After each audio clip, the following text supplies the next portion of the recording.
Thank you, Chirag. So, welcome everyone to the session on multiomics. Our first talk is by Professor Saket Choudhary from the Quetta Center for Digital Health in IIT Bombay. Okay. So hi everyone, I'm Saket. Just want to begin with thanking the organizers, Chirag, Devnath, Shweta, and Sanchit. It's been one of those conferences which is packed with information, and those are always the most fun things that you get to do. So my talk will be broadly in two parts, and you'll see I'll do a lot of zigzag, and hopefully you'll appreciate why that zigzagging is required. The first part of it is a published story, and it's an old story, but I still want to sort of begin there. And to begin, the central goal of any field in biology, any subfield that you pick, is to be able to quantify the molecular heterogeneity that underlies a particular tissue, a particular organ, or across different organisms. And we want to be able to quantify this diversity across different cells. And this is a question that has been asked for decades. What molecules shape up this particular this particular tissue? And brain here is a special kind because if it's made up of hundreds, if not thousands of different cell types. And an ideal goal would be to sort of figure out which molecules are shaping it up, because then we can characterize what goes wrong if these molecules are not working properly. Developments that have happened in the molecular biology world, as well as in the algorithmic space in the last few decades, have made it possible to understand this question at scale. But what I'm showing you here is a genome browser plot where you're looking at a particular gene, p-val-b, and it will become clear in just a bit why I picked up that gene. What it shows here is if you look at different organisms, there is some conservation, but there's also differences that arises somewhere in these regions. And maybe that is the reason why chimpanzees, for example, are different from humans. So we try to understand this from a DNA point of view in the last couple of decades, but that story is slowly beginning to change. Right? So if you go back to 60s, RNA and DNA has just been characterized properly, and everything is, the claim is that life is based off DNA, which is using RNA to make proteins that is trying to do stuff. And come back into 80s, we discover more, and we discover that RNA is also doing a lot of weird stuff. Come back to 2000s, and then we discover a number of different rRNAs, and then we figure out your small RNAs. And we're trying to figure out that these many kinds of RNAs are doing so much of stuff. And finally, we are in 2020s, where you've totally forgotten about proteins because RNA is all you need. And what proteins are essentially doing, they're actually just carrying out errands for RNA. So while we started from the DNA story, we should have actually moved on to the protein story. We're not there yet. So we'll stick to RNA, and we'll talk about how RNA can actually inform a lot about what is happening inside the body. So the lab tries to understand very, very fundamental questions about how a gene is regulated. And again, it's not a unique question that we are trying to understand. It's been a question that has been sort of asked in different contexts across different labs.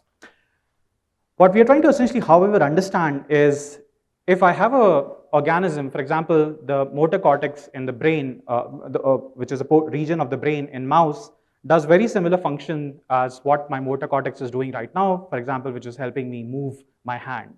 So there is some functional homology in that particular region of the brain. What shapes that particular functional homology? Which molecules are actually conserved, which are causing this particular organism to behave in a very similar fashion? Those are questions that we're trying to understand. And I gave you a preview that each organ that we have is made up of hundreds, if not thousands, of different cell types. We want to be able to do this at scale for each individual cell type. Which molecular programs are driving this functional homology? And how are these molecular programs that are driving this functional homology across different organisms themselves conserved? All these questions are not new. But the technology that I think, or I believe, and I'm biased, makes it possible to understand these questions only became available 1.5 decades ago. And that technology is called single-cell RNA sequencing, or single-cell scRNA-seq for short. The idea behind single-cell RNA-seq is very, very simple. Imagine you are interested in understanding brain. Brain is made up of different cell types. Broadly, 3 different cell types, which is, let's say, neuron, oligodendrocytes, and astrocytes. And a cell type is defined based on how similar the different molecules within these are. So neurons are more similar to neurons as compared to astrocytes and oligodendrocytes for very simple fashion, in a very simple fashion. We begin by dissociating these particular tissue so that these cells get dissociated. You will try to physically separate them, and there are different ways to physically separate these cells. You can do this using droplets. You can do this using plates. And within these physical separations, you will burst open the cell. So the cell will get lysed, and all the mRNA molecules will come out. And these mRNA molecules are special because they have a poly A tail attached to it. You want to retain the identity of which molecule came from which cell. So what we do is we attach a barcode to it, which is indicated by these colored molecules here. This will tell me that all these molecules originated from this particular one cell, and similarly and for this particular cell, and so on. Once I do this, I can pool all the molecules, throw this off on a sequencer, and I get what's called my single cell sequencing data, where I have at the cell level for each individual cell that is shaping up my human body, I can figure out which molecule is coming from where, how many molecules are present in one cell versus the other cell. This technology has seen tremendous growth in the last 1.5 decades. So to compare any scale, we'll use a scale of a human body. We have 30 trillion or 36 trillion cells, depending on how you count in the human body. And if you want to compare any field's growth, one very familiar term that you would have probably come across is what's called Moore's law, which is what I'm plotting here, which says that the number of transistors that sit on your chip of your computer, of your laptops, is going to double every 2 years. And this is why on the log scale, it appears as a linear curve. Now, if I plot the total number of cells that we are able to profile using this technology, and that gets deposited out there in public databases, that shows a much higher slope as compared to Moore's law. In other words, the number of data sets that we are profiling using this technology has grown tremendously. Each dot here is one single data set. So we are able to profile millions of cells in one experiment at that scale. Now this becomes a traditional big data problem, right? Because you have number of data points, you have 20,000 genes or 60,000 genes, depending on what you count and how you count. But to be able to handle data at this scale, you also require new methods. For every new single cell data set that comes out, for every 4 data sets that are getting deposited in the public databases, there are 3 new tools that are developed to be able to just draw insights from this data set. And the reason I'm highlighting this is because there is still room to be filled in here. I want to say that all these methods that come out are actually super useful. Some of them are very, very, very useful. But the entire goal or the entire premise of understanding this is because there is a lot of room to fill from a methodological point of view before we try to even understand what is happening biologically. And the first part of my talk will give you a preview of one of such problems. So to motivate this, I have to very, very briefly explain you what single cell analysis involves. So single cell analysis involves multiple steps. There is sample preparation, you capture the cells. I already showed you all this. You do a library preparation, you throw this off in a sequencer, and finally you do this broad step called data analysis. Now this data analysis involves a lot of steps, and I'll just focus on one of them, which is of normalization. So any single cell analysis workflow will start with this matrix, which is called, which I'm going to very short, in a short fashion, I'm going to call it UMI matrix, which stands for unique molecular identifiers. It's just a fancy term for the number of unique molecules that you're capturing. What goes inside any analysis workflow is this matrix, where the rows are the genes and the columns are cells. Each value here indicates the number of molecules. So for example, this particular cell has 1 copy of this gene or 1 mRNA copy of this particular gene, and so on. What I want you to focus, however, on is this bottom thing here, which is the total number of molecules that you're profiling for each individual cell. And you will see that these numbers are different. And these numbers could be different for 2 different reasons. One being a technical reason, because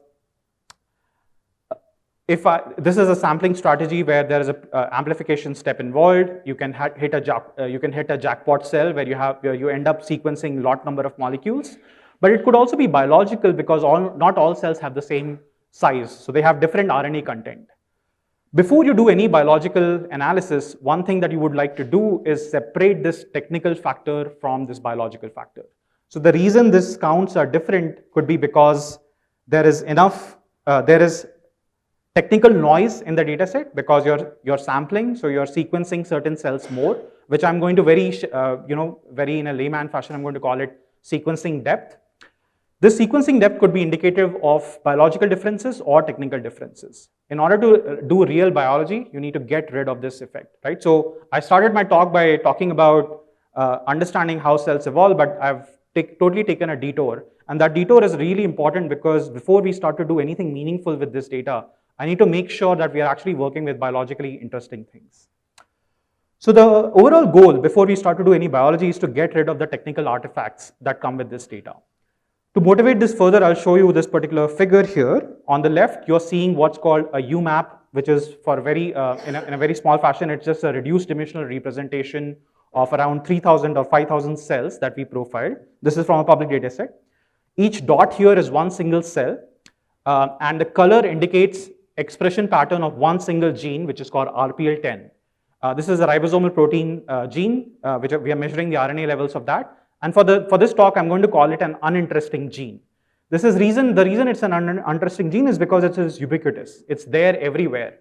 And if you're doing single cell, these genes are not of interest because it's there everywhere. So how much of a difference would it make?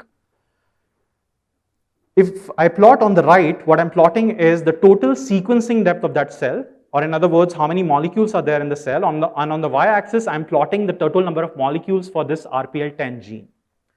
And what I want to highlight is just because these two cells have, again, two different sequencing depth, the number of molecules that you're going to measure or detect for RPL10 will be very different. And I'm going to make a very bold claim, which is that this is purely because of technical reasons.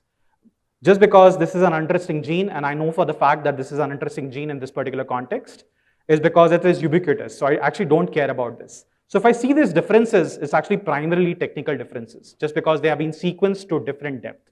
And I would like to remove this particular effect. But before I force you to think in one particular gene direction, I also want to show you that there are also other interesting genes. For example, there is MS4A1, which is a marker for B cells, and there is CD74, which is a marker for B cells and dendritic cells. And the name of these cell types don't matter, but what matters is this is an uninteresting gene. This is interesting because it's only expressed in one cell type. And this is interesting because it is expressed in two cell types.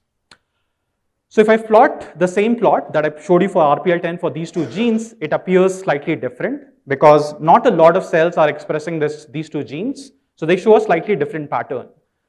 Now, if you ever come across this effect where because of increase in sequencing depth, your total number of molecules is increasing, the simplest method that you can think of is to draw a line to get rid of that effect, which is what you will do if you were running linear regression, is I would fit a line across these things.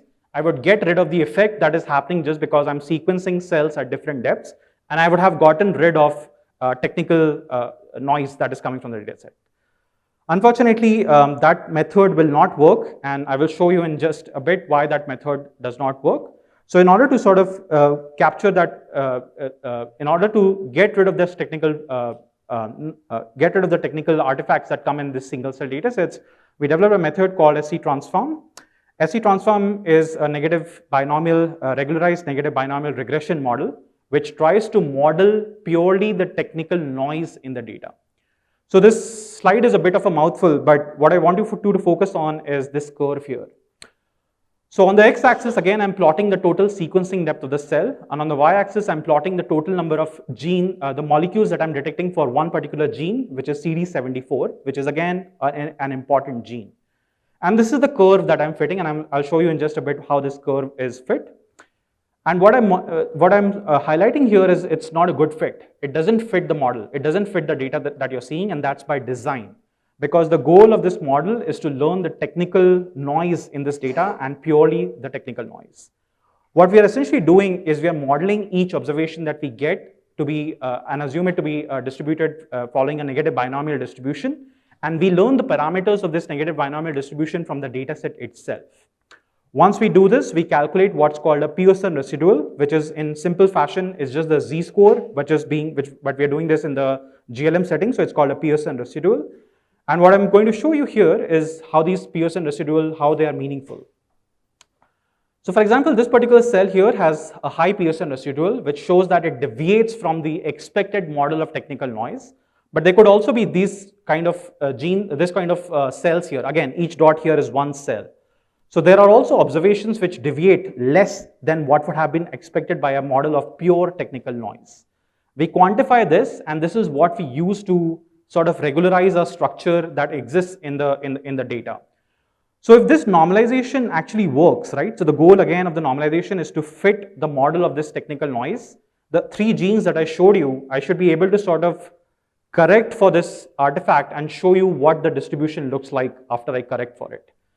So if I plot this particular model, you will see that the model again does not fit these genes, but there is enough, it fits this particular gene, which is again an uninteresting gene, but it doesn't fit perfectly these two interesting genes, which are biologically interesting. And that's again a model by design, which is what we quantify. So it's learning a model of purely technical noise.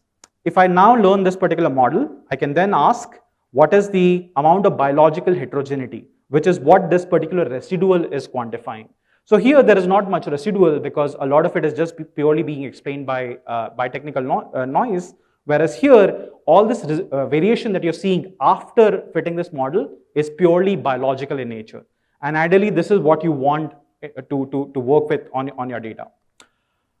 So if I get rid of this effect, if I get rid of the sequencing depth issue, which is I say that, okay, I'm doing my single cell study, but I'm sequencing all the cells to a same sequencing depth, then you will see that there is no variation in the number of molecules that you observe for RPL10 as a function of the sequencing depth.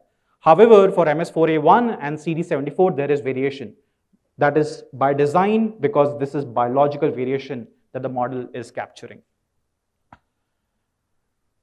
So I have just one slide to show you that why in principle it works and how people should use it. And you know, if you have been up to date with following this literature or related literature, every time you come across UMAP, there'll be people who will come across and say you should not use them. And I'm on the edge whether you should use them or not. But what I want to highlight, however, is it's very useful for drawing insights about what is happening to the lower dimensionality of the data. What I'm showing you here is, for example, this particular population of cells.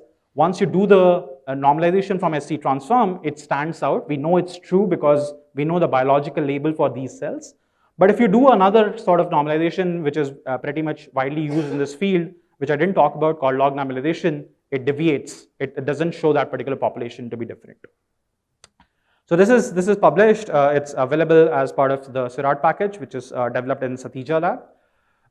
And this was sort of my entry point to understanding, okay, we can do this at one particular organism, we can do this on one particular cell type, but if I do this across different organisms, and if I can bring them all or harmonize the different, the same cell type across different organisms, what do we learn? So to come back to this particular slide, how do cell types evolve, right? So I took you on a detour. I'll come back to the actual main story, which is what we want to understand, is how is gene regulated and which molecular programs are conserved. So in order to understand that, I'll motivate this with a very two species example. And these are species which are not very well studied in this particular context. What you're looking here is motor cortex profiled from ferret and pigs. Each single dot here is one cell. And all these points are white because I have no idea what these cells are. Right? So we can do this experiment, we can get this data, but I'm not a neuroscientist, so I have no idea what is going on in here. What I would like to do, however, is to be able to figure out what particular cell types here correspond to what particular cell type in the pig. Are they very similar? Are they very different? What is similar? What is different? Why is it different? Why is it similar? And in order to be able to do that, if you were a neuroscientist, this is not a hard job. You will know your cell types. You will know how these work. You will know what are the marker genes, which are genes which are only expressed in one particular cell type, and you'll be able to annotate them. However, I'm not a neuroscientist, but I'm still interested in this question. So I think of it from a quantitative point of view, and I see that, okay, I don't know anything about ferret and pig, but we do know a lot about what is happening in the motor cortex of other organisms, for example, human and mouse.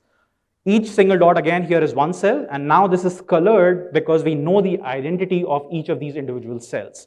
And this is possible because there are neuroscientists who are working hard to label each of these cells somewhere. All this data is public, courtesy Allen Institute. And I said that, okay, similar way that we blast our sequences and try to figure out the function of each sequence, even if I don't know the origin of it, could I blast, using this as my reference, could I blast my single cells to assign them a particular identity? Is that even possible? Again, a question that has been asked in the field has been done, but we come up with a framework to be able to do this at scale. Very briefly, what we are trying to do is we are using mouse as a reference data where we know the identity of these cell types, and we are trying to derive the labels for these two organisms where we have no idea about their origin. We use what's called Seurat CCA. This was again developed in Satija lab. It's a very fantastic framework to be able to do these kind of analysis, and I'll quickly give you a preview of how exactly does it work. So the idea behind CCA is, imagine you have these two different matrices, right? So your rows are your genes, and the different columns are cells measured in two different contexts. One was treated with drugs, one was not treated with drugs. In this example, it could be species 1, species 2, could be anything that you want. And what I wanted to be able to do is align these matrices. So if you have ever worked with images, you would have come across this image alignment problem. This is very, very similar and actually is inspired from that. Is how do I come up with a transformation which will allow me to put these two data sets in the same shared space? And it uses this technique which is called canonical correlation analysis, very old technique. But 2010 was when Daniela Witten published a method which makes this possible to run this at scale for such large data sets, which is what Seurat's implementation uses. So very briefly, what Seurat CCA is trying to do is, if imagine you have these two vectors measured in a high dimensional space, and you want to be able to put this together with these two other vectors which are put together in a slightly different dimensional space. It's trying to look for the linear combination of these two vectors such that the correlation in that shared space gets maximized. And that's in principle what the analysis is trying to do. In other words, you're trying to look for which two particular cells, when you put them together, maximize the correlation between the ferret and the mouse data set. Right? So we can use this to predict, we can use this to assign a label to these unlabeled cell types. But the first question that you will ask is, I can do whatever I want with these kind of algorithms, but are these really real? So if I can use the mouse data to assign a label to these ferret and pig cell types, but are these really real? So in order to sort of characterize that, we go back to our neuroscientist friends and we ask them to manually annotate the ferret and the pig samples. Which is what is showing you which is what is shown on the x-axis. And on the y-axis, I'm showing you what we predicted using the Seurat CCA method. And the diagonals here, most of the information that you're seeing is along the diagonals, which means that most of them actually have an overlap, which means that whatever I'm calling to be astrocytes is also predicted to be an astrocyte. That said, there are still some differences. For example, here I see differences in what I'm calling to be SST cells. These are a kind of interneurons, inhibitory cells in the brain, which I'm splitting and I'm calling it 3 different cell types: SST-CHODL, SNCG, and SST. And the reason I'm able to do this much more fine-grained fashion, and the reason I'm able to do this is because the actual reference had these labels. Whereas when you do the manual annotation, you have a choice of granularity at which you want to do the clustering. So this is primarily driven by your choice, whereas this is driven by your data of quality. And in this case, I was lucky, and usually you will be lucky because these references are very high quality. I have high quality information that I'm capturing there. Okay, so we also sort of compared information across different methods, whether these methods are doing the right thing or not. So we compare this against other method called ScanVI, and ScanVI uses a variational autoencoder to do a very similar task. Once it does this task, we ask a very simple question that once you have 2 different methods that are trying to predict the labeled cell types, which one of them is real or which one of them is performing better? And if you had access to the actual ground truth, you would be able to calculate all sorts of metrics, accuracy, sensitivity, and so on. We don't. So we come up with a framework where we can use the data set itself to label, to assign us, to tell us which method is doing better or not. So for example, here, if I have 2 methods which are giving me 2 different predictions, there will be certain subset of cells where they agree.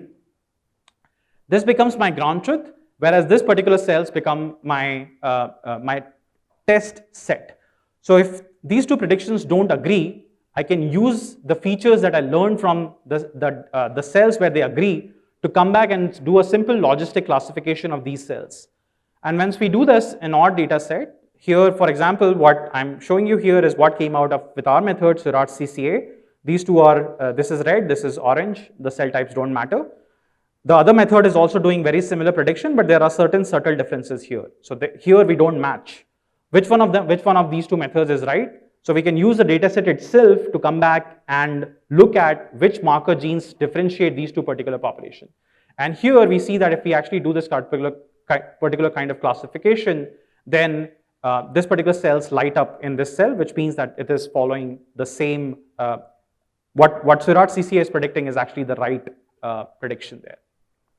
So I will skip this example in the interest of time. Very quickly I'll talk about, because this came up in the morning in Karthik's talk, is that because again, I asked this question, is if you have access to different organisms, one problem that does not often get talked about is not all these annotations are properly annotated. So how do we sort of figure out if, for example, in this case, one particular gene that was missing from the annotation is PVAL-B, which is a canonical marker for PV interneurons. So you see it in pig, but you don't see it in ferret. But if you go to the protein sequences of nearby organisms, you see they are actually pretty well annotated. So what really happened in pig? And this is a classic case of example where a species which is not very well studied does not get annotated properly. So we come up with, again, we're utilizing methods that have been previously developed about genome alignment. Rather than relying on the annotation that we get from these ensemble or NCBI, we do a de novo annotation of all these transcriptomes that we have to come up with the actual annotation of what PVAL-B looks like in pig. This was misannotated coming from ensemble reference. So we can annotate this PV to be a missing gene, which we do a validation and show that it actually exists. And if you actually go back and look at the protein sequence, its protein sequence matches pretty well. The reason I'm highlighting this is because this is one of those proteins where it's an interesting protein where you can find your name. So this particular protein has my name and my middle initial attached to it. Okay, so I'm actually running out of time. So very quickly, I'm going to talk about what we are doing now, which is in just 2 minutes. Is what we have been measuring so far is at the RNA level, right? So at RNA, we get information about what is happening in the transcriptome world. But there is something upstream by which these RNAs are being regulated. And in order to be able to capture that information, RNA is not sufficient. What we actually also require is we require access to some more information, and that modality comes from this assay called attack-seq or single-cell attack-seq. It is profiling open chromatin regions within the same cell. So you can take the same cell, you can get the RNA levels of that cell for each different gene, and you can also figure out which are these open chromatin regions. So using public data in the last, that has been deposited again on bioRxiv in the last 1.5 years, we have been able to profile around 175,000 cells across human, marmoset, macaque, mouse, and chicken. And what we are now trying to understand is how do the changes at the cis regulatory elements level drive the conservation or lack thereof at the expression level. What essentially happens is sometimes the sequences are overall conserved, but the individual binding sites might not necessarily be conserved. And the question that we are trying to essentially understand is, in the lack of actual full-on sequence conservation, how is gene expression stabilized? Or in other words, if you have access to a lot of sequencing data across different organisms, and along with it, the corresponding RNA expression in individual cell types, we could think about training models to be able to understand what a single nucleotide change will do in terms of its expression level at individual cell types. So this is Ambuj's work. Ambuj has a poster where he's going to talk about. So I'll very quickly give you a glimpse of what he's talking about. The idea here is to be able to first look at what is happening at the expression level.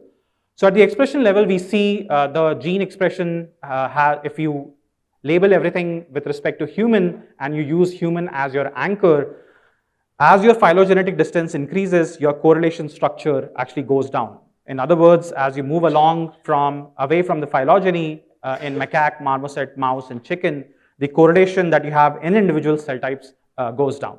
Overall, we see the non-neuronal cell types are more conserved. Their neural architecture and their gene expression architecture, at least, is more conserved as compared to the excitatory or the inhibitory cells. But that's just the RNA story. We actually also look at what is happening at the chromatin regions, which are, in a sense, where your promoters and your enhancers are located. And this is a gene expression plot which shows you which genes are conserved. So these are different cell types. These are different organisms. And you cannot figure out the organisms. But if you see a block of genes here, these genes are conserved, which means they are expressed in exactly the same fashion across all the different cell types. If I go across and look at the corresponding promoter regions, there is some amount of conservation, but not so much. And that's where I was curious about the talk this morning about what do they think as to what is happening at the promoters. And we have some answers to that. So just looking at these open chromatin regions is not the way to sort of go forward. We can do slightly more. What we are essentially interested in is what is enhancers and what is regulating what. So I'm showing you example of two cases, human and macaque. This particular region, which is an enhancer in human, is also, or is at least regulating part of the promoter. The same promoter is being regulated by a very similar locus in macaque as well. These are all in the human coordinates. We can lift data onto the same coordinates so that we can make them comparable. Once we are able to do this, we can ask questions about what is really happening at the transcription factor level. So if you want to understand from a chromatin level, you can understand what is happening, which particular transcription factor has higher accessibility. So on this axis here, I'm showing you what the corresponding expression pattern for OLIG1, which is a transcription factor which is found in, which is very omnipresent in these particular cell types, which are called the oligodendrocytes. If I look at that particular transcription factor's accessibility, it seems to be very high in cell types which we would otherwise have not thought about, right? So for example, in this case, this seems to be very high in the excitatory cells. This is coming from standard methods that are used in the field. We know for a fact that this is a false positive because OLIG1 is a marker which is only expressed in oligodendrocytes. Its transcription factor accessibility seems to be higher in excitatory cells. This is because of a standard method that's being used in the field. If I do a different study, if I go on to NeuroD2, and you will see why I'm highlighting this particular example here, is because their binding motif looks very, very similar. And because of the standard methods that are again being used, you will end up characterizing that in this particular case, what you're seeing is the accessibility is actually high in the excitatory cells, where also its expression is high. And again, we know from our biology textbooks that this is a canonical transcription factor for excitatory cells. So there's something wrong going on for this particular cell type here, which is what we try to characterize. So what is essentially going wrong is because these motifs look very, very similar, if you just do a pure sequence match, which is what a lot of data sets or a lot of methods are trying to do, it does not inform you what is really happening inside these cells. What we are arguing for is we should go one level higher and look for expression and look for correlation between expression and the accessibility. So if I adjust for that fact, and this is a method which has been sort of talked about in the past, which is called pseudo-ChIP-seeking. So I don't have access to ChIP-seq data, but I can do ChIP-seq just using ATAC-seq data if I know the transcription factor's binding site and I know its corresponding RNA expression. So if I do that particular adjustment, now when I adjust my accessibility, particularly for the case of OLIG1, it ends up retaining its specificity to oligodendrocyte progenitor cells. I will skip this slide, but what you can also do very, very briefly, what you can do is you can also use this data to actually pinpoint where likely binding is happening. Rather than on a broad level, you can actually figure out from each DNA sites where likely binding is happening. This is made possible by using something called V-plots that was envisioned all the way back in 2011 by Steve Henikoff. So Ambuj has developed methods to be able to do this at scale in single cell data set, where what I'm showing you here is if you pick sites where the DNA is accessible, along with its chromatin, the corresponding RNA shows high correlation. We see a very tight binding pattern of that particular TF, which shows that this particular binding is very real. So this is a work in progress. Ambuj has a poster, poster number 2, if you're interested about the details, which I kind of skipped. Part of this work was done when I was a postdoc at the Genome Center, and a lot of this work, which I showed you right now, is Ambuj's work. With that, I'll stop and happy to take any questions.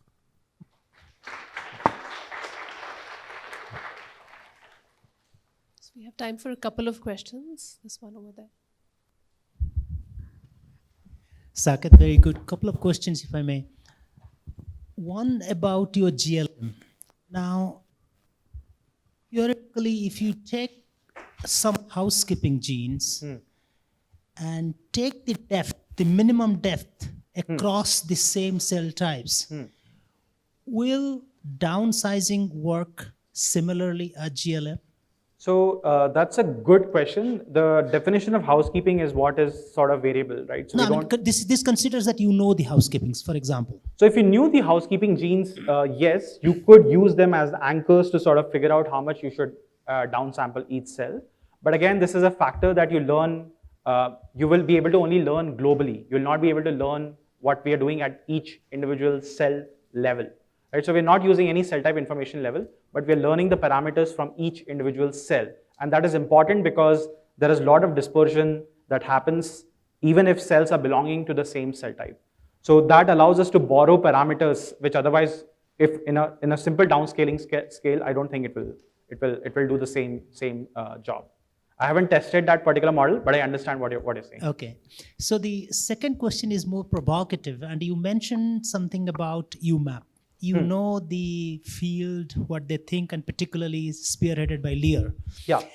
And don't you, I mean, he has a PLOS computational biology paper in 2023 where he goes into detail.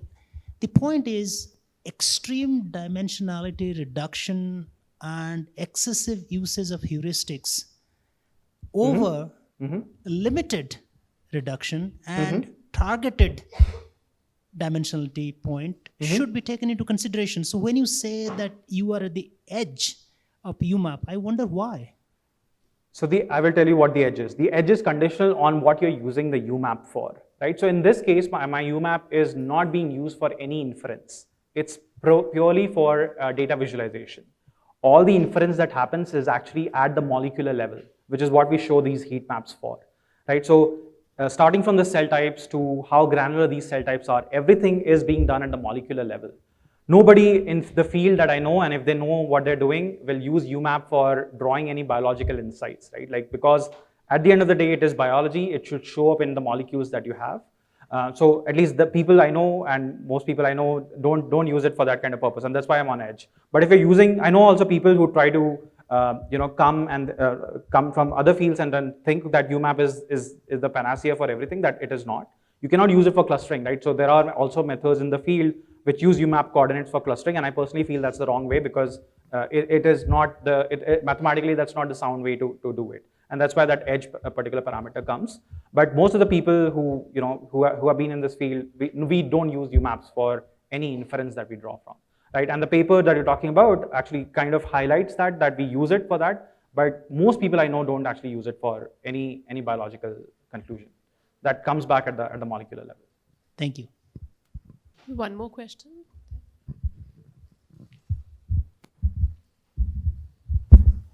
Sir, you were also talking about gene sequence staying conserved, but the other parts, they don't stay conserved. Then you went on talking about their interactions. So have we considered these things can be topologically conserved? Oh, great question. Yeah, of course. So if you had access to the topological information, yes, you would want to bring in that layer of information as well. We use it as a proxy. So for example, I don't have access to single cell high-C data. There are not many out there, and they're not, whichever out there are not of the greatest quality that you would exist.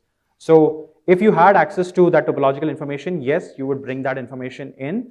We again, something which I sort of went over a bit, we try to do that by doing very simple methods. We try to sort of gather where the interaction likely would be happening, which is what is actually indicated here, right? So these two particular peaks, for example, seem to be co-accessible, which means that they're likely interacting in some fashion, which could be a loop over, which could be just co-modulators of co-transcription factors binding and so on. So we try to do this in a proxy way because we don't have access to that data, but if we had access to that data, we would be using that. I think we'll move on and maybe ask the remaining questions over coffee.